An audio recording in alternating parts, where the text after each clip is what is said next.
एक बात और श्वेता जी, आपने ये क्योंकि ये जासूसी आदि वाली बात जो है वो बड़ा बहुत बारीकी से इसको देखने की जरूरत होती है, और आपने उस बारीकी से देखा है इसको, और वो साफ दिख रहा है भारत के अभी पूरे विदेश नीति में उन चीजों का परिलक्षण जो है वो स्पष्ट होता दिख रहा है। ये जो बांग्लादेश में तख्ता पलट हुआ है, और बांग्लादेश कब निर्माण हुआ, अगर आप अभी नहीं तो अगली बार आप जब आए, बांग्लादेश के निर्माण की तिथि और भारत की तिथि आपके पास है ही, तो ये क्या बहुत लंबा इम्पैक्ट डालने वाला है भारत पे? भारत पे मैंने मैंने ये इस बारे में अभी इतना डिटेल में आज के लाइफ के लिए देखा नहीं है, बट जैसे मुझे लग रही है स्थितियां, वो आगे आने वाले भारत के भविष्य के लिए ये सब कुछ बहुत इंपॉर्टेंट होने वाला है, क्योंकि भारत एक तरह से सारे शत्रु देशों से घिर चुका है। ये this is sir, going to be historically very important, क्योंकि अमेरिका ने और चाइना ने मिलकर घेर लिया है भारत को। घेर लिया ये है। अच्छा, युद्ध वाले में एक बात मैं और जोड़ना चाहती हूँ, वर्ल्ड के पर्सपेक्टिव में, विश्व के परिप्रेक्ष्य में, कि अगर हम ध्यान दें, किसी ने शायद ध्यान नहीं दिया होगा इस तरफ, कि गोल्ड के जो प्राइसेस है वो बहुत बढ़ रहे हैं। यानी हाँ, सारे जो देश हैं वो गोल्ड समेटने में लग गए हैं। वो कब होता है? जब अनसर्टेनिटी होती है किसी तरह की। एक तो कोविड के समय हुई थी, और ऐसे कहा जाता है कि ये जब भी वर्ल्ड वॉर्स होने वाले थे, ऐसा दिख रहा था जनरली, जैसे अभी स्थिति एक्सकेलेट हो रही है वैसे होने लग गई थी, तभी भी देशों ने यही किया था। गोल्ड के प्राइसेस बहुत बढ़ गए थे, क्योंकि पैसे की वैल्यू रहे ना रहे, gold in hand is still worth gold.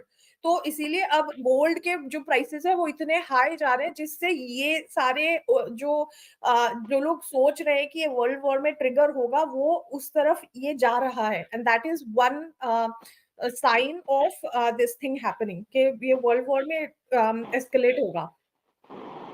World war में है तो सोने का दाम तो सचमुच बहुत हाई हो गया है, और किसी भी युद्ध में जो अस्थाई करेंसी का जो आप कहेंगे, वो तो अप डाउन होता है, सोना का वैल्यू हमेशा बना रहता है। श्वेता जी, आप अमेरिका में चुनाव होने जा रहा है, और अमेरिका में डोनाल्ड ट्रंप का असैसिनेशन प्लान किया गया। कमला हैरिस तो कम्युनिस्ट है, बिल्कुल कम्युनिस्ट है, उसमें किसी को शक नहीं है। और अमेरिका इतना ताकतवर देश है, भले उसका ताकत थोड़ा छीन हुआ हो, कि उसकी नीतियां सब जगह प्रभावित करती है। भारत में भी कोई नेता कहते हैं मैं कोई भी पद पे नहीं था, तो 29 स्टेट के दौरा कर रहा था अमेरिका का।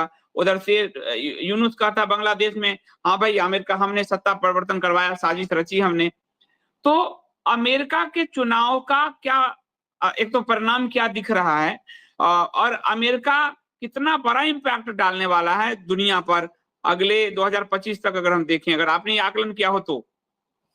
उसके लिए मैं अमेरिका की कुंडली खोलती हूँ, बट जहां तक कि मेरा आकलन है, जो मैंने पिछली बार जो मैंने बताया था, कि डोनाल्ड ट्रंप की ही स्थिति मुझे ज्यादा मजबूत दिख रही है जीतने के लिए। कमला हैरिस की इतनी स्थिति मजबूत नहीं है, ठीक है, but having said that, Donald Trump के ऊपर अभी और भी बहुत हमले होंगे। वो बच जाएंगे उनसे, पर हमले होते रहेंगे। डोनाल्ड ट्रंप जीतेंगे, बट किसी ना किसी तरह से उनको हटाने की कोशिश ये लोग करते रहेंगे, डीप स्टेट जो है, और कहीं ना कहीं उसको रिवर्ट करने की कोशिश करेंगे। जो इनका जैसे जो ओथ सेरेमनी है, वो भी शायद टाइम पे ये होने ना दे, या तभी भी दंगे, मतलब इलेक्शन को अनाउंस, जब इलेक्शन का रिजल्ट होगा, तब दोनों ही लोग, दोनों ही पार्टीज, रिपब्लिकन्स और डेमोक्रेट, सोचेंगे हम जीत गए, हम जीत गए, सेलिब्रेशन। बहुत कंफ्यूजन की स्थिति रहने वाली है, और कहीं ना कहीं वहां पे जो सिविल राइट्स है वो भी उकसाने की कोशिश की जाएगी। तो इतनी कंफ्यूजन की स्थिति रहेगी, उसको डोनाल्ड ट्रंप को ठीक से रहने नहीं, मतलब ठीक से या तो जीतने नहीं देंगे, कहीं ना कहीं उसमें ये घपलेबाजी करने वाले हैं, या सिविल राइट्स छेड़ देंगे, या रिजल्ट में ही कुछ ना कुछ कंफ्यूजन ऐसे रहना है।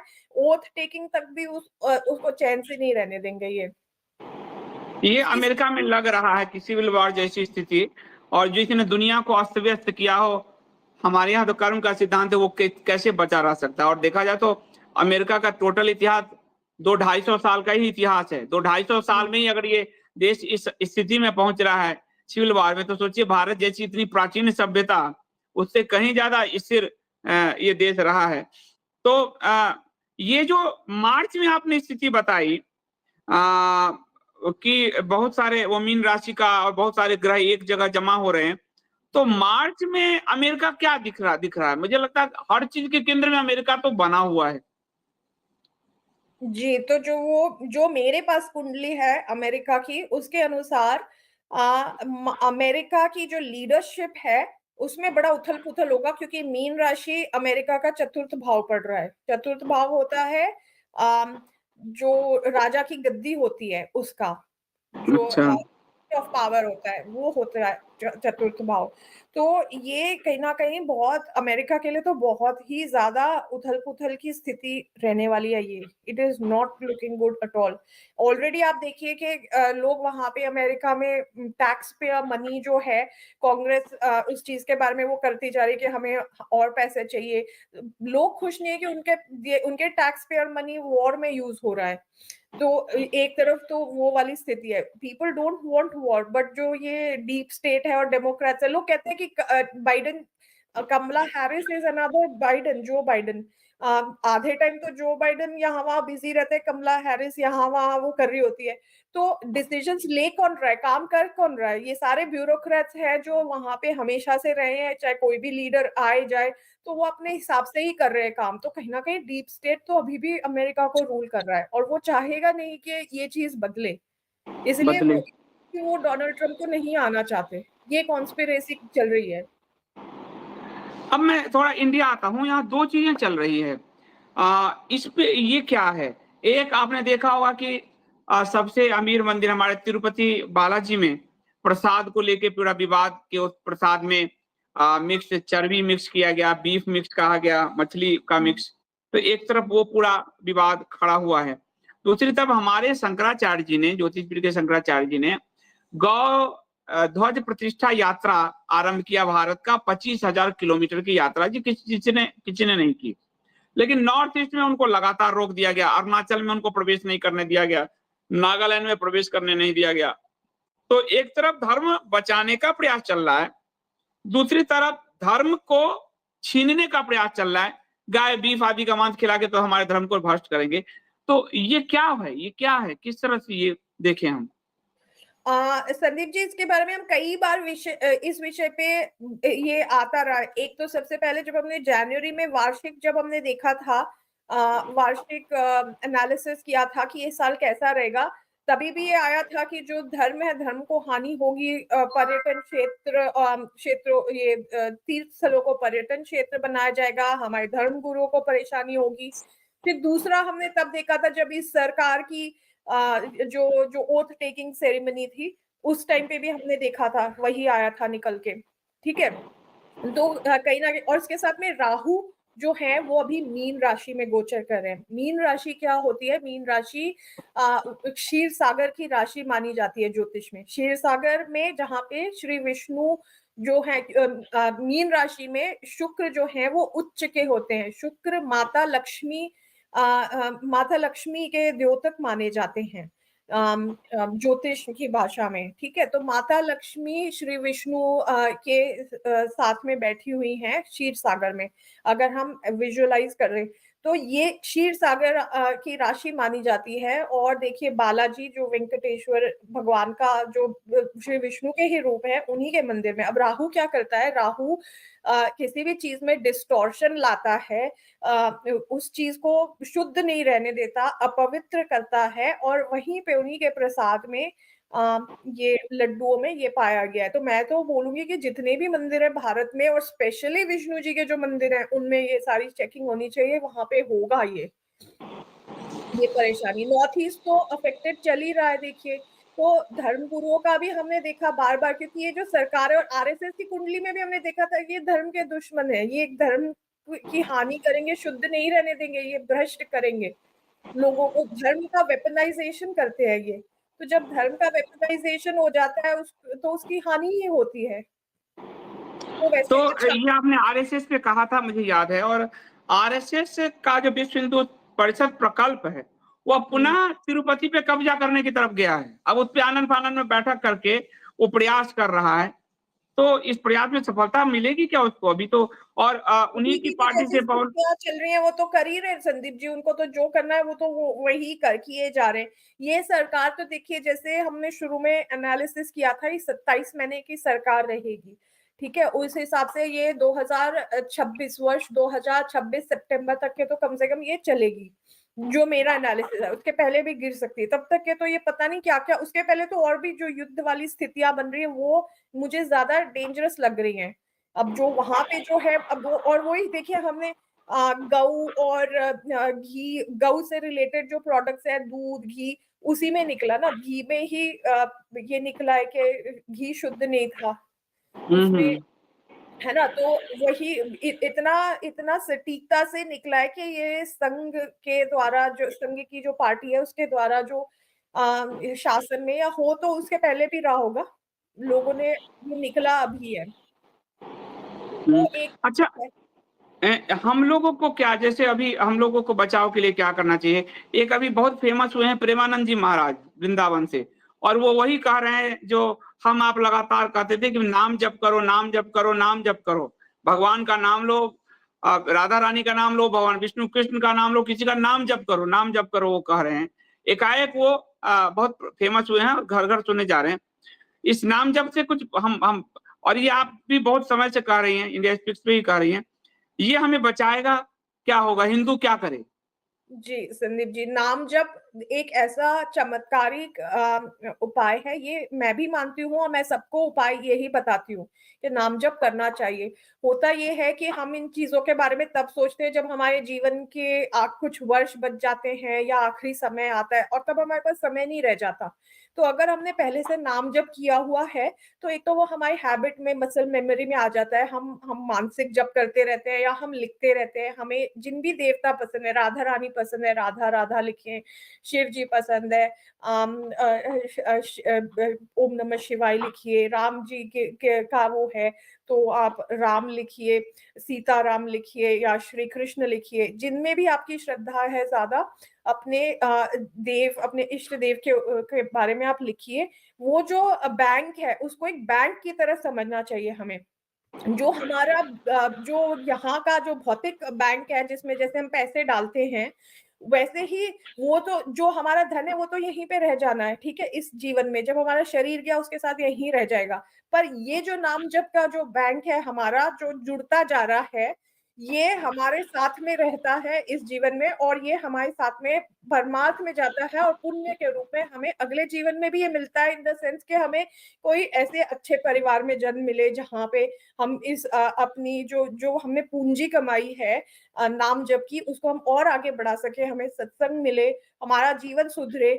एक तो ये है कि हमारा परलोक सुधरता है, और दूसरी बात ये है कि हमारा ये इस जीवन में भी जो हमारी बुद्धि है वो ठीक चलने, ये मेरा अपना अनुभव है, ठीक चलने लग जाती है, क्लैरिटी आती है लाइफ में। एक परेशानी आती है, बट ऐसा लगता है कि हम बबल के अंदर है और हमें अपने आप ही कहीं ना कहीं से बचाव मिल रहा है, या जो हमारा परेशानियों को देखने का दृष्टिकोण है वो इतना बदल जाता है कि हमें परेशानियां बड़ी नहीं लगती। जो हम, हो सकता है हम पहले वाले हम होते तो हम किसी और तरह से रिएक्ट करते।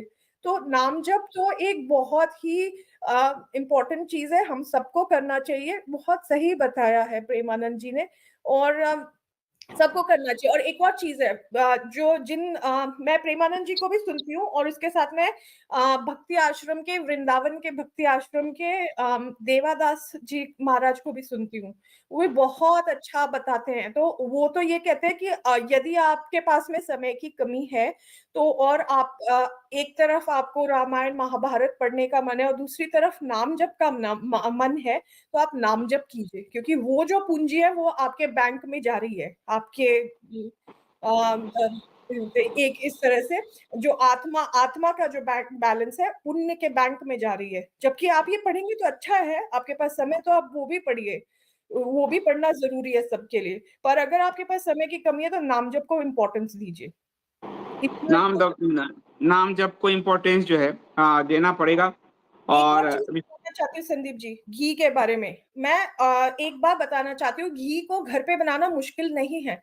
अगर आप फुल क्रीम मिल्क ले रहे हैं या आप सीधे ताजी मलाई खरीद रहे हैं तो आप घर पे घी बना सकते हैं बड़ी आसानी से। मैं जब इंडिया में थी तब मैं घर पे घी बना लेती थी। तो ये इससे शुद्धता रहेगी आपके पास जो घी है उसमें, क्योंकि आजकल जैसे ये कुछ भी प्योर नहीं है। तो बस आपको या तो प्योर मलाई होनी चाहिए, या आपके पास फुल क्रीम मिल्क है तो आप जैसे हफ्ते भर या 2 हफ्ते तक के उसकी मलाई को स्कूप करके इकट्ठा कीजिए एक बर्तन में, और उसको फ्रिज में इकट्ठा करके रखते जाइए। जब आपके पास में लगे कि इकट्ठे हो जाए तो आप यूट्यूब में देख लीजिए, आपको कुछ नहीं करना, उस मलाई को पकाना है, और वो जब पक जाती है तो दैट्स नथिंग एल्स बट घी, आपके पास में प्योर घी रहेगा। ये बताना चाहती थी मैं। और ये मेरे यहाँ श्वेता जी, मेरे घर में अभी मेरी धर्म पत्नी करती है, क्योंकि मैं भी घी के बिना खा नहीं सकता, तो वो बनाती है। मेरी अच्छा, माँ पहले घी बना के खिलाती थी, अब पत्नी मुझे घी बना के खिलाती है। तो हम घर में ही बनाते हैं, और इसीलिए मुझे ये जितने भी बाबा वाली कंपनी है ना, उसके घी में भी मिलावट मुझे दिखा, तो मुझे ये नहीं पसंद आता। मैं और यहाँ पे देखा जाए नहीं तो कर पाती क्योंकि यहाँ पे शुद्ध। पैस्चराइज्ड मिल्क मिलता है, वो क्रीम वाला नहीं हम्म। होता। पर हमें यहाँ पे दूसरी अच्छी चीज मिल जाती है कि हमें प्योर घी मिलता है, या तो हम ऑस्ट्रेलिया मेड घी लेते हैं या न्यूजीलैंड का मेड या कनाडा मेड। यहाँ पे जो क्वालिटी के पैमाने हैं वो बहुत हाई हैं, तो हम हम्म। पनीर, घी, दूध, जो भी डेयरी प्रोडक्ट्स हैं वो हम यहाँ के लेते हैं, वो ज्यादा शुद्ध होते हैं। तो हम फिर भी बचे हुए, हम इंडिया का घी, मसाले भी अब हम अवॉइड कर रहे हैं, तो ये इंडिया की चीजों और में। और शुद्ध जो देसी गाय का घी श्वेता जी 1500-1800 रुपए लीटर ओरिजिनली मिलता है। ये तिरुपति में 340 रुपए लीटर में, तो कहाँ से बनाएगा वो? कैसे उसका कैसे होता था? सब चीज का कमर्शियलाइजेशन हो चुका है। सब चीज का, कैसे? इसलिए। और मैं तो मंदिर के काउंटर से प्रसाद लेने के एकदम विरोध में हूँ। भगवान को प्रसाद, हम अपना मेरा प्रसाद चढ़ा तो ठीक है, नहीं तो लेने की जरूरत नहीं, प्रणाम करके आ गए। तो वो सब कुछ बेचने का जो कर दिया है, और उसने शंकराचार्य जी ने कहा है अभी कि पंचगव्य का जो है साधन करें लोग, तो उनका, जिन लोगों ने भी ये लड्डू खाया है उनका वो दोष कट जाएगा। धर्म जो भ्रष्ट करने का प्रयास किया गया है वो दोष कट जाएगा, ये शंकराचार्य जी ने कहा है। ये शंकराचार्य जी के गौ यात्रा को आप कैसे देख रही हैं? मैं तो लगातार कवर कर रहा हूँ, सुजाता कवर कर रही है।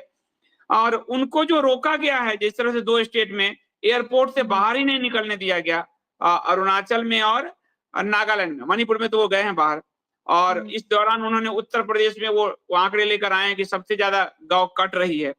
तो ये जो 25,000 किलोमीटर की गौ ध्वज यात्रा है, इसका सकारात्मक प्रभाव पड़ेगा भारत पर। शंकराचार्य जी की बहुत बड़ी यात्रा है।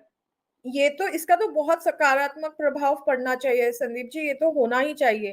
पर जैसे हम देख रहे हैं कि राहु जो है वो भारत के तृतीय भाव जो होता है वो यात्रा का भाव होता है।